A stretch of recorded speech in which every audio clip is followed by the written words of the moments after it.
Antes de começarmos o vídeo de hoje, queremos trazer uma mensagem do nosso incrível patrocinador, Hunter Killer.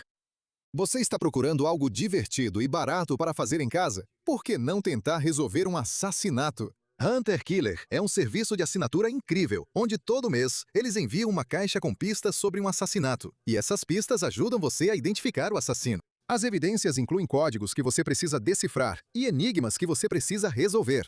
Os objetos de cena são incríveis. Eles parecem ter saído do cenário de um programa de TV ou de um filme. As caixas do Hunter Killer são muito parecidas com salas de escape, mas você pode jogar no conforto da sua própria casa. Eu já joguei algumas temporadas do Hunter Killer e sou completamente viciado nisso. Mal posso esperar para a próxima temporada sair para eu poder começar a jogar. Agora, só para nossos espectadores, você pode acessar hunterkiller.com/criminallisted e usar o código CRIMINALLISTED no checkout para ganhar 20% de desconto na sua primeira caixa. Mais uma vez, não se esqueça de usar o código promocional CRIMINALLISTED para garantir 20% de desconto e mostrar seu apoio ao nosso canal. Agora, você só precisa se perguntar: você tem o que é preciso para caçar um assassino?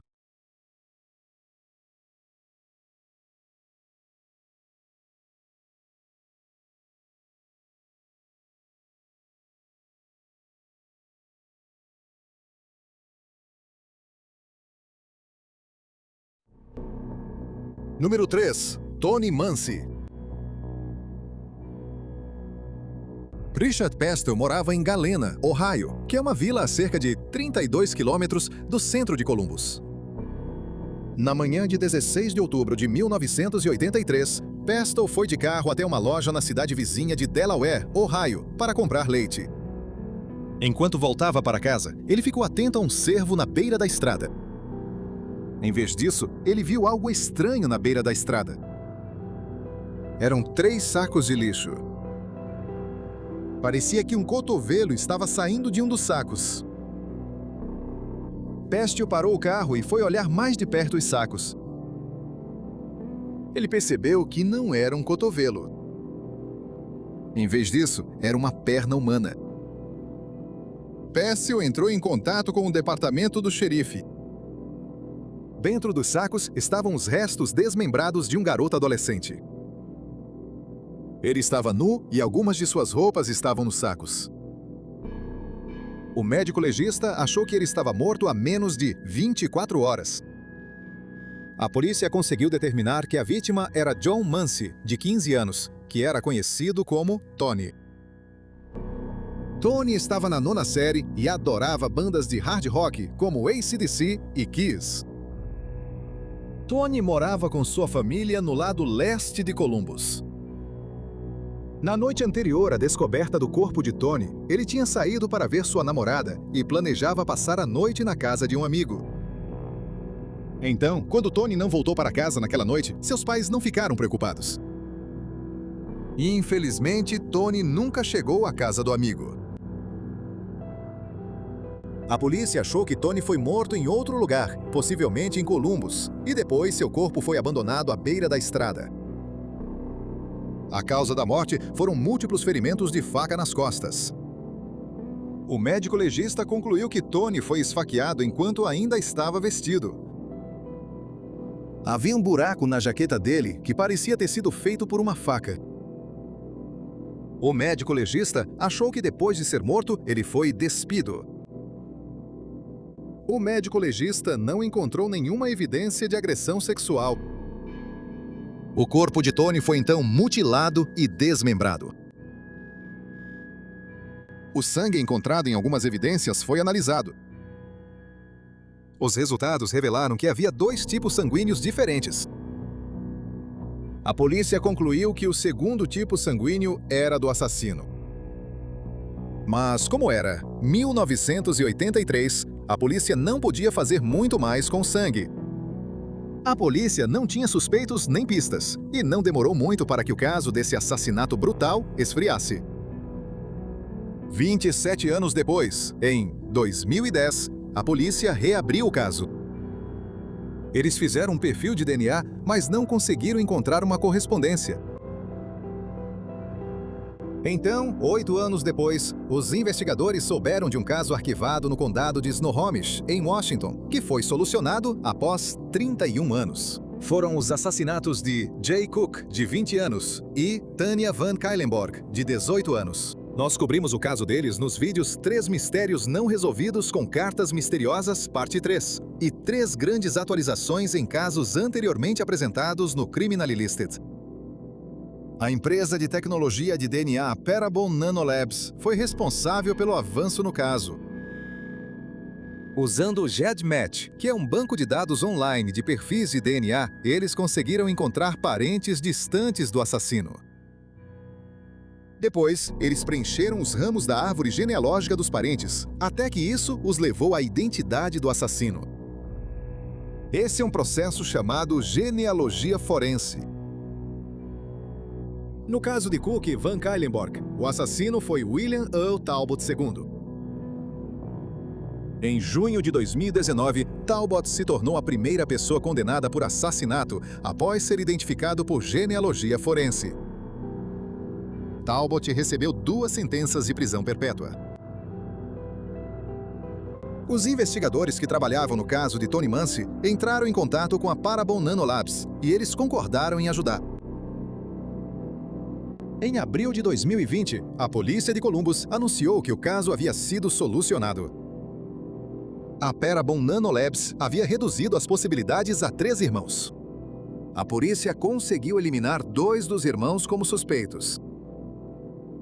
O terceiro irmão era Daniel Allen Anderson. A polícia não divulgou muitos detalhes sobre Anderson. O que se sabe sobre ele é que ele nasceu e cresceu em Columbus.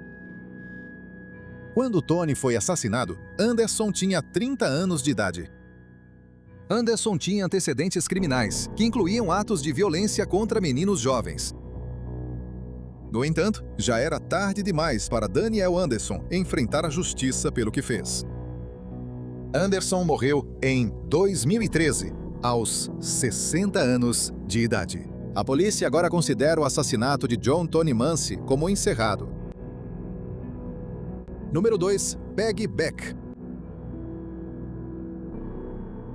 No verão de 1963, Margaret Beck, que era conhecida como Peggy, tinha 16 anos. Ela morava em Edgewater, Colorado, que é um município a oeste de Denver. Peggy morava com os pais e suas 3 irmãs. Quando Peggy tinha 9 anos, ela entrou nas escoteiras. Naquele verão de 1963, Peggy, com 16 anos, se tornou uma conselheira das escoteiras. No dia 14 de agosto, Peggy estava no acampamento das escoteiras Flying G Ranch, perto de Decker, Colorado. Ela estava em uma viagem de 5 dias com 105 escoteiras que tinham entre 12 e 14 anos. E também havia 27 supervisoras. Muitas das supervisoras eram mães das escoteiras. Peggy e outra conselheira, Claudia Stride, estavam compartilhando uma barraca. Na última noite da viagem, Claudia não estava se sentindo bem, então ela ficou na enfermaria. Na manhã seguinte, Peggy não apareceu para o café da manhã. Claudia foi até a barraca delas e encontrou Peggy ainda em seu saco de dormir. Claudia achou que ela ainda estava dormindo. Descobriu-se que Peggy Beck, de 16 anos, estava morta. Os líderes do grupo de escoteiras acharam que Peggy tinha morrido de causas naturais. O dia em que Peggy foi encontrada morta era o último dia programado do acampamento. Então eles mantiveram a morte dela em segredo e mandaram todos os acampantes arrumarem suas coisas. Claudia limpou a barraca onde Peggy morreu e tirou tudo de dentro dela. O departamento do xerife foi notificado 8 horas depois que Peggy foi encontrada morta. Quando o corpo de Peggy foi transferido para o necrotério, ainda estava dentro do saco de dormir.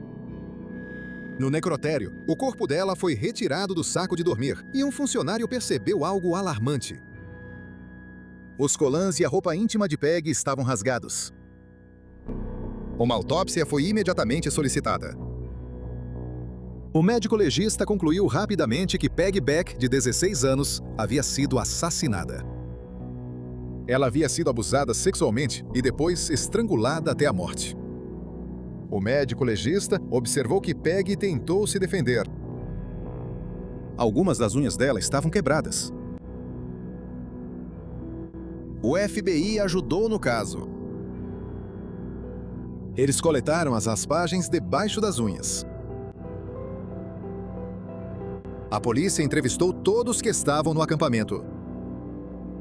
Peggy estava dormindo em uma barraca que ficava a cerca de 23 metros da barraca mais próxima. Ninguém no acampamento viu ou ouviu nada em comum.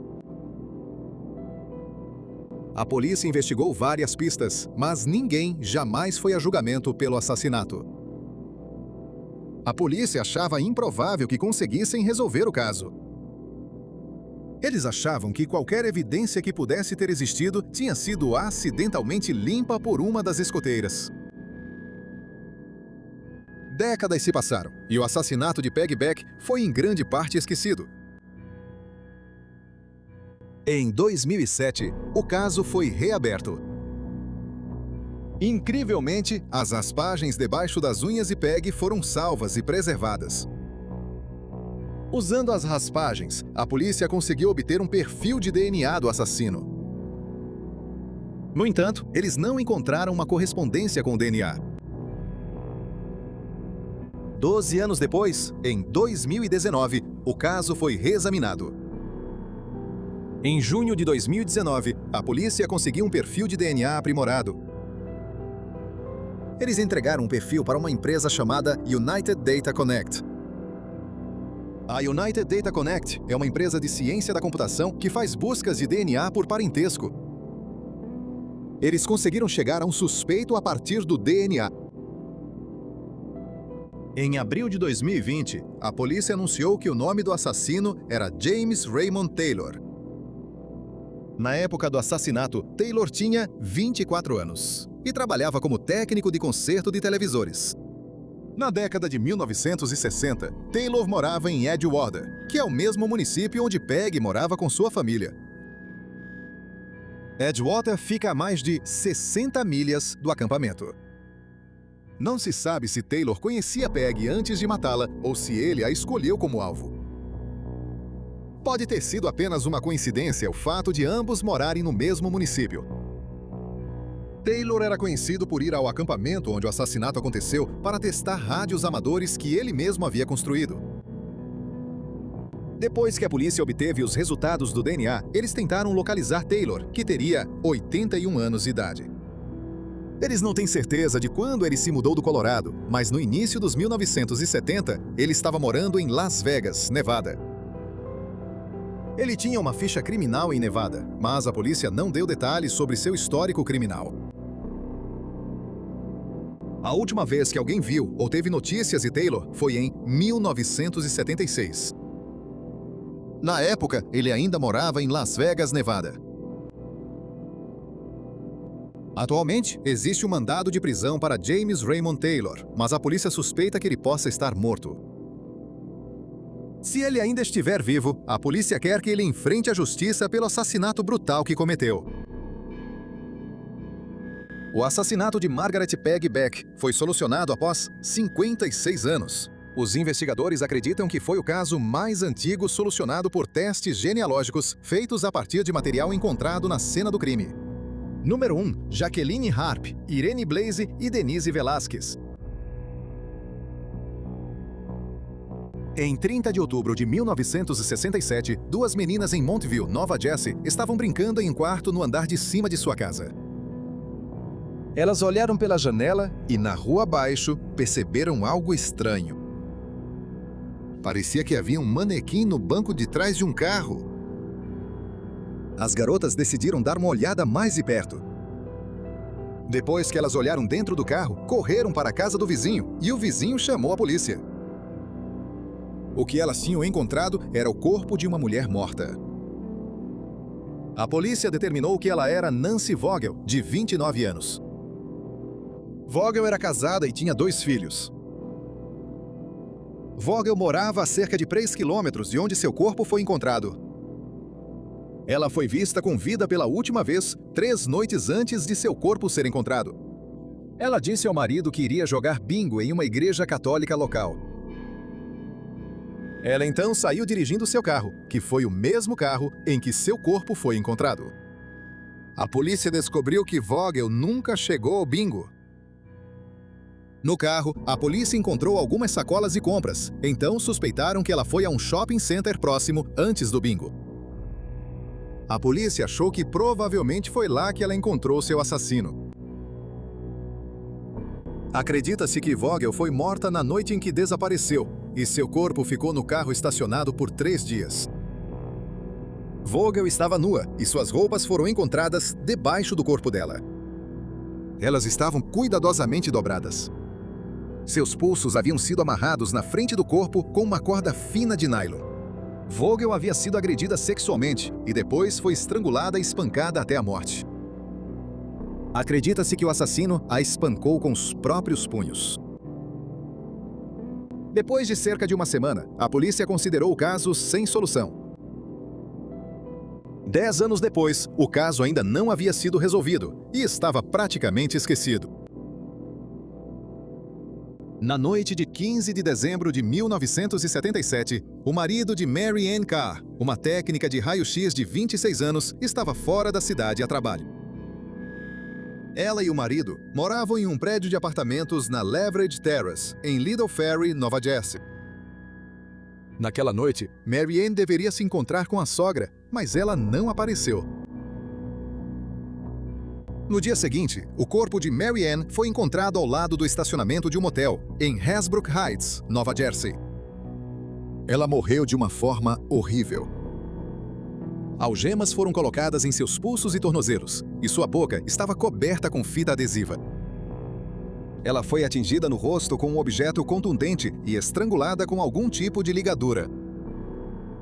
Ela também tinha uma marca de mordida violenta em seu seio esquerdo. A polícia entrevistou os vizinhos de Carr e um deles contou algo interessante para os policiais. Na noite do assassinato, ela tinha certeza de que viu o marido de Carr no estacionamento. Mas a polícia conseguiu confirmar que não havia como o marido de Carr tê-la matado, porque ele não estava na cidade. Não demorou muito para que o caso de Carr ficasse sem solução. A polícia não fazia ideia de que os assassinatos de Kerr e Vogel estavam conectados. Afinal, eles aconteceram em cidades diferentes com uma década de diferença. 9 meses após o assassinato de Carr, em 23 de setembro de 1973, uma mulher foi encontrada em uma vala de drenagem, atrás do Leverage Terrace, que é o prédio de apartamentos onde Carr morava. A mulher havia sido espancada e estrangulada, e havia marcas de mordida em seus seios. A mulher estava quase morta. Ela foi levada ao hospital e os médicos salvaram sua vida. A mulher não conseguia se lembrar muito bem da noite anterior. Ela estava em um bar na cidade de Nova York e estava bebendo com um homem que disse se chamar John Schaefer. Ela tinha certeza de que havia sido drogada. Foram feitos exames e a mulher havia recebido um coquetel de 2 drogas. Como a mulher não conseguia se lembrar de muita coisa sobre o homem ou sobre o ataque, a polícia achou que não tinha muitas pistas para investigar. Menos de 3 meses depois, a polícia de Hackensack, Nova Jersey, foi chamada a um motel. Uma trabalhadora do sexo havia sido drogada e espancada. Ela também tinha várias marcas de mordida nos seios. A mulher contou à polícia que na noite anterior foi a um bar com um cliente que se apresentou como Jim. Jim disse que era operador de computador. Ele também disse que era casado e tinha 3 filhos. A mulher disse que ela e Jim voltaram para o quarto do motel. Ela disse que depois de dar um gole na bebida, as coisas ficaram confusas. Quando se deu conta, já era de manhã e ela estava sentindo muita dor. Mais uma vez, a polícia avançou pouco na solução do caso. No dia 2 de dezembro de 1980, os bombeiros foram chamados a um motel no centro de Manhattan. Um incêndio havia começado em um dos quartos. Dentro do quarto, eles encontraram os corpos de 2 mulheres. Estava claro que elas já estavam mortas antes do incêndio começar. As cabeças e as mãos delas não estavam mais lá. O médico legista observou que as duas mulheres haviam sido torturadas antes de serem mortas. Os seios delas tinham cortes superficiais. Pouco mais de um mês depois, uma das mulheres foi identificada. Ela era Didi Godarzi, de 22 anos. Ela era trabalhadora do sexo e mãe de um filho. A outra mulher nunca foi identificada. As mãos e as cabeças delas nunca foram encontradas. Em 4 de maio de 1980, uma camareira que trabalhava em um motel em Hasbrook Heights percebeu um cheiro estranho no quarto que estava limpando. Ela levantou o colchão e, debaixo da cama, estava o corpo sem vida de uma jovem. O corpo foi posteriormente identificado como sendo de Valerie Ann Street, de 19 anos. Street era uma trabalhadora do sexo. O legista acreditava que ela havia sido torturada por horas antes de ser morta. Os pulsos dela estavam algemados e havia fita adesiva enrolada em volta da cabeça. Os seios dela tinham marcas de mordidas visíveis.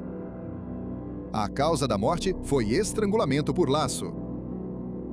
Um dos investigadores percebeu que o corpo de Mary Ann Kerr havia sido descartado ao lado do estacionamento do mesmo motel cerca de 2 anos e meio antes. Uma semana depois, em 12 de maio, uma mulher gravemente ferida foi encontrada em um estacionamento em Teaneck, Nova Jersey. A mulher, que era garçonete de bar, havia sido drogada e espancada. Seus seios também haviam sido mordidos. A mulher sobreviveu ao ataque brutal. Apenas 10 dias depois, em 15 de maio, os bombeiros responderam a um incêndio em um hotel na cidade de Nova York. Dentro de um quarto queimado, o corpo mutilado de uma mulher foi encontrado sem vida. Havia marcas de mordida no corpo dela. Os seios dela haviam sido removidos e estavam na cabeceira da cama. A polícia determinou, através das impressões digitais, que o corpo era de Jean Rainer, de 25 anos. Rainer era uma trabalhadora do sexo, conhecida por trabalhar na Times Square. A polícia de Nova York tinha certeza de que esse assassino era a mesma pessoa que matou Didi Godarzi e a desconhecida cerca de 6 meses antes, por causa das semelhanças nas cenas dos crimes. No entanto, eles não faziam ideia de quem era o assassino. Apenas uma semana depois, em 22 de maio de 1980, a polícia foi chamada a um motel em Hasbrook Heights. Era o mesmo motel onde os corpos de Mary Ann Kerr e Valerie Ann Street foram encontrados. Um hóspede havia relatado que uma mulher estava gritando. A polícia foi até o quarto do motel e uma mulher abriu a porta só um pouco. Os policiais perceberam que algo estava errado e conseguiram entrar no quarto. Quando fizeram isso, um homem saiu correndo pela porta dos fundos. Eles correram atrás dele e ele foi preso. A mulher, que era uma trabalhadora do sexo, foi levada para o hospital. Ela havia sido torturada por horas antes de ser encontrada, mas acabou sobrevivendo aos ferimentos. O homem que foi preso foi identificado como Richard Cottingham, de 34 anos. Cottingham era operador de computador na Blue Shield of Greater New York. Ele era casado e tinha 3 filhos. Cottingham e sua família moravam em Lodge, Nova Jersey. Após a prisão de Cottingham, a polícia suspeitou que ele poderia ser responsável pelos assassinatos de Mary Ann Kerr e Valerie Ann Street. Não apenas os corpos delas foram encontrados no mesmo motel, mas todas haviam sofrido mordidas no seio. Além disso, a vizinha de Kerr tinha certeza de que viu o marido de Kerr no estacionamento do prédio na noite em que Kerr foi assassinada. Mas isso não era possível, porque o marido de Kerr estava fora da cidade na noite do assassinato. Aconteceu que Cottingham se parecia muito com o marido de Kerr. Cottingham também tinha uma ligação com o prédio onde Kerr morava. A mulher com quem Cottingham estava namorando na época do assassinato, que mais tarde se tornou sua esposa, morava no mesmo prédio que Kerr. Quando Cottingham foi interrogado, ele negou ter agredido a mulher no quarto de motel. Ele disse que tudo o que aconteceu foi consensual. Ele também negou conhecer Kerr e Street e disse que não as matou. A polícia conseguiu um mandado de busca para a casa de Cottingham. Ele tinha um quarto privado no porão que sua família era proibida de entrar. Lá dentro, os detetives encontraram troféus que Cottingham havia tirado de suas vítimas, como joias. A polícia do condado de Bergen, onde todos os assassinatos em Nova Jersey aconteceram, e o departamento de polícia de Nova York trabalharam juntos. Os investigadores concluíram que Cottingham havia matado Didi Godarzi, Jane Doe e Jean Rayner. Duas das mulheres que sobreviveram aos ataques também reconheceram Cottingham em uma roda de reconhecimento. Richard Cottingham foi acusado de uma infinidade de crimes. Isso incluía 5 acusações de assassinato. Esses foram os assassinatos de Mary Ann Carr, Didi Godarzi, Jane Doe, Valerie Street e Jean Rayner. Em 3 julgamentos diferentes, Cottingham foi condenado por todos os 5 assassinatos. Ele recebeu 3 sentenças diferentes, de 173 a 197 anos, de 20 anos à prisão perpétua e de 75 anos à prisão perpétua. Quando Cottingham foi preso, a polícia não o relacionou ao assassinato de Nancy Vogel, de 29 anos, em outubro de 1967. Ao longo dos anos, a polícia entrevistou Cottingham na prisão. Em 2010, Cottingham confessou o assassinato de Nancy Vogel. Cottingham, que tinha 21 anos na época do assassinato, disse que encontrou Vogel no shopping center. Em agosto de 2010, Bellingham se declarou culpado pelo assassinato de Vogel e recebeu outra sentença de prisão perpétua. Depois disso, a polícia continuou a visitar Cottingham periodicamente na prisão. Em 2019, Cottingham confessou mais 3 assassinatos. Em 17 de julho de 1968, Jacqueline Harp, de 13 anos, estava voltando para casa após o ensaio da banda em Midland Park, Nova Jersey.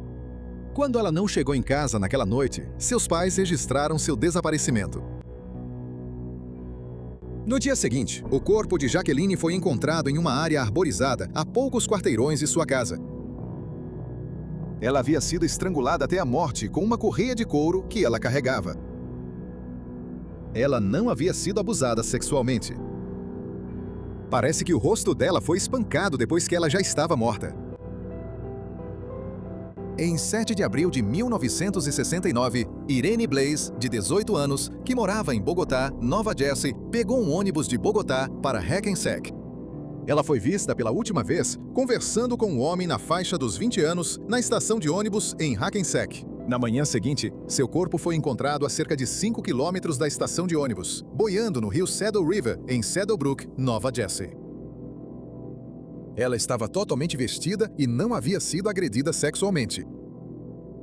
A causa da morte foi estrangulamento. Irene Blaze usava um crucifixo e uma corrente, e ela foi estrangulada com a corrente. Havia também alguns ferimentos no rosto dela que pareciam ter sido feitos após a morte. Acredita-se que o assassino a socou no rosto depois que ela já estava morta.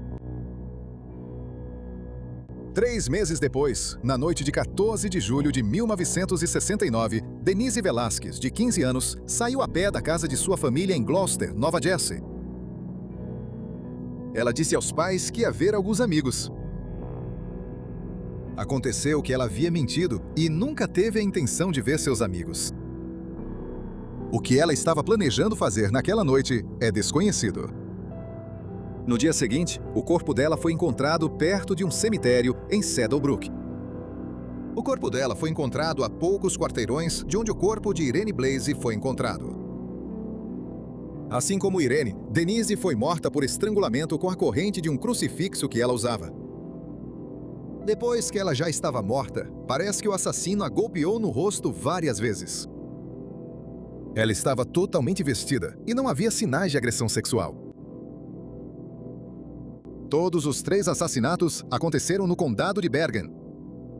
Na época dos assassinatos, Richard Cottingham morava em Liddell Ferry, que fica no condado de Bergen.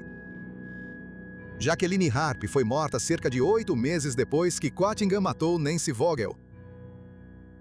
Ele teria 21 anos quando matou Jacqueline. Embora Richard Cottingham morasse no condado onde os assassinatos aconteceram, ele não foi considerado seriamente um suspeito. Isso porque os assassinatos que Cottingham cometeu depois foram muito mais cruéis e envolveram tortura. No início de 2020, a polícia anunciou que, após meses de investigação, estava confiante de que Richard Cottingham era o assassino das 3 jovens e que estava encerrando os casos. O que é estranho é que Jacqueline Harp, Irene Blaze e Denise Velasquez não foram as únicas adolescentes assassinadas no condado de Bergen no fim da década de 60. Acreditava-se que todas as jovens foram assassinadas por um serial killer conhecido como Estrangulador de Bergen. A primeira vítima suspeita do Estrangulador de Bergen foi Alice Jean Eberhardt, de 18 anos. Às 14h30 do dia 24 de setembro de 1965, Eberhardt saiu do hospital Hackensack, onde era estudante de enfermagem. Eberhardt morava com os pais em Fair Lawn, Nova Jersey. Depois que Eberhardt saiu do hospital, houve uma tempestade intensa na região. O pai de Eberhardt chegou em casa por volta das 17h30 naquele dia. Ele encontrou a casa toda revirada.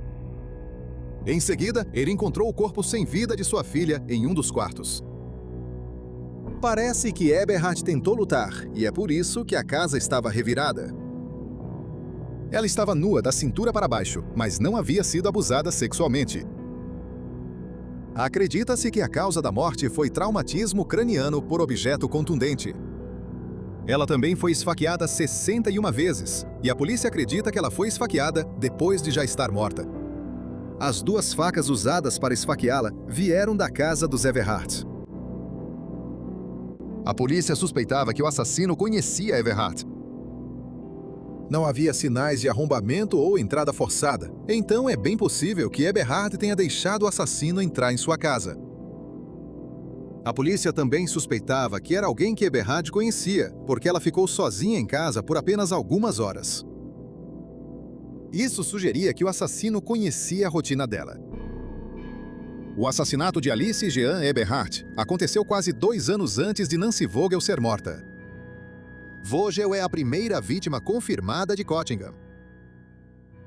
Quando ela foi morta, Cottingham tinha 19 anos e morava em River Vale, que fica no condado de Bergen. O próximo assassinato aconteceu em 4 de abril de 1966, cerca de 6 meses depois que Eberhardt foi morta. Janet Ipsaro, de 18 anos, morava em Framingham, Nova Jersey. Ela se casou em 2 de abril de 1966. 2 dias depois, ela foi encontrada brutalmente assassinada no apartamento que dividia com o marido. Ela foi estrangulada até a morte, com sua redinha de cabelo. Depois de morta, ela foi esfaqueada no coração com uma tesoura. Ela estava quase nua, mas não havia sido abusada sexualmente. A última vez que ela foi vista com vida foi cerca de 2 horas antes de seu corpo ser encontrado.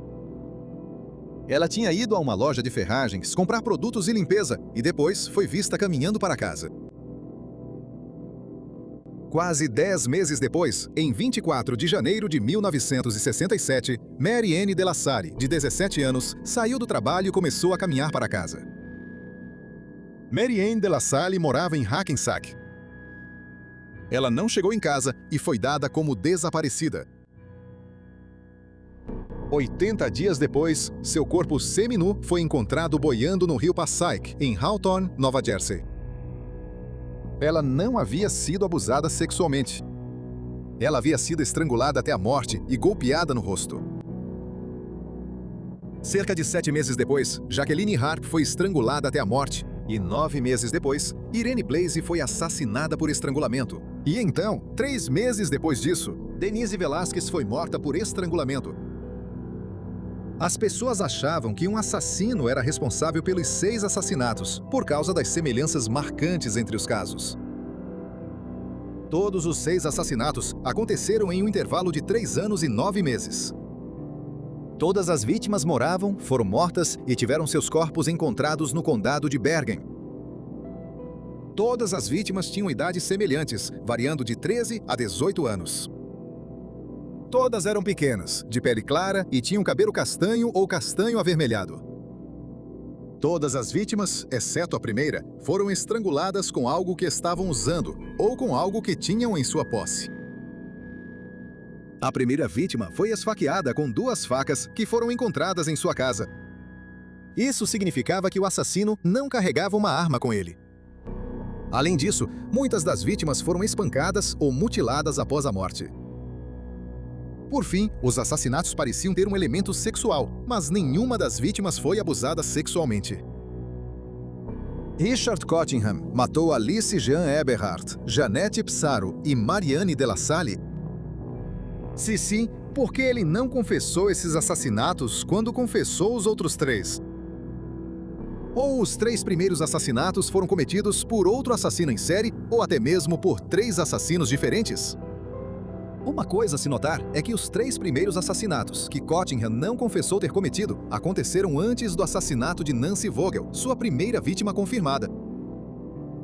Os 3 assassinatos que ele confessou ter cometido aconteceram depois que Vogel foi morta. Richard Cottingham também é o principal suspeito de vários outros assassinatos. No dia 9 de agosto de 1974, Marianne Pryor, de 17 anos, e Lorraine Kelly, de 16 anos, foram a um shopping em Paramus, Nova Jersey, que fica no condado de Bergen.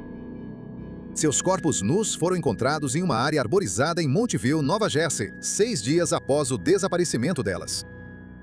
Elas estavam amarradas nos pulsos e tornozelos. Elas foram abusadas sexualmente e espancadas. Acredita-se que elas foram estranguladas até a morte por ligadura. Na época dos assassinatos, Richard Cottingham tinha 27 anos e morava em Little Ferry.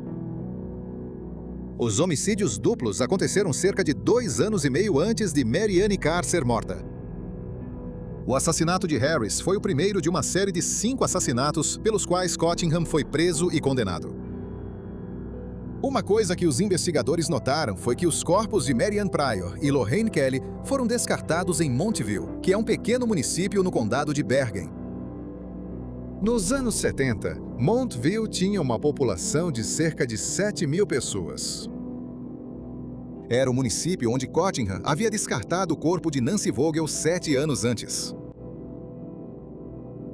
Em 13 de janeiro de 1979, o corpo de Helen Sykes, de 19 anos, foi encontrado em uma área arborizada perto do aeroporto LaGuardia, no Queens, Nova York. Sykes era uma trabalhadora do sexo conhecida por frequentar a Times Square em busca de clientes. Ela havia sido esfaqueada várias vezes, e sua garganta foi cortada tão profundamente que ela quase foi decapitada. As pernas dela haviam sido removidas e não estavam próximas ao corpo. Elas foram encontradas 3 dias depois em um beco, a alguns quarteirões de distância. O que chama atenção é que o corpo de Sykes tinha marcas de mordida. Sykes foi morta cerca de 11 meses antes de Didi Godarzi e da Jane Doe serem assassinadas em Nova York. Godarzi e Jane Doe foram a segunda e a terceira vítimas em uma série de 5 assassinatos pelos quais Cottingham foi condenado. Cottingham ainda está na prisão cumprindo essas sentenças. Mesmo que a polícia considere os casos de Jacqueline Harp, Irene Blaze e Denise Velasquez encerrados após Cottingham confessar tê-las matado, ele não foi acusado pelos assassinatos delas. Richard Cottingham, que é apelidado de assassino do torso e o estripador da Times Square, está atualmente encarcerado na prisão estadual de Trenton, em Trenton, Nova Jersey. No momento deste vídeo, ele tem 73 anos de idade. Desde que está na prisão, Bellingham confessou 4 assassinatos. Por isso, acredita-se que a polícia continuará a visitá-lo na prisão para ver se ele confessará outros assassinatos. Muito obrigado por assistir ao vídeo de hoje. Esperamos que você tenha achado interessante. Se estiver procurando novos vídeos para assistir, por que não conferir meu novo canal, Chapter Dark, e ver se consegue resolver os mistérios dos vídeos? Se você gosta de enigmas, quebra-cabeças ou salas de fuga, Chapter Dark é perfeito para você. Um link para o Chapter Dark deve aparecer na tela em instantes. E você também pode encontrar um link na caixa de descrição abaixo deste vídeo. Se você gostou do vídeo que acabou de assistir, nós realmente agradeceríamos se você deixasse um like para a gente. Por favor, confira também a gente no Facebook, Instagram e Roku. Os links estão na caixa de descrição. Mas isso é tudo por hoje. Mais uma vez, obrigado por assistir e, por favor, se cuide.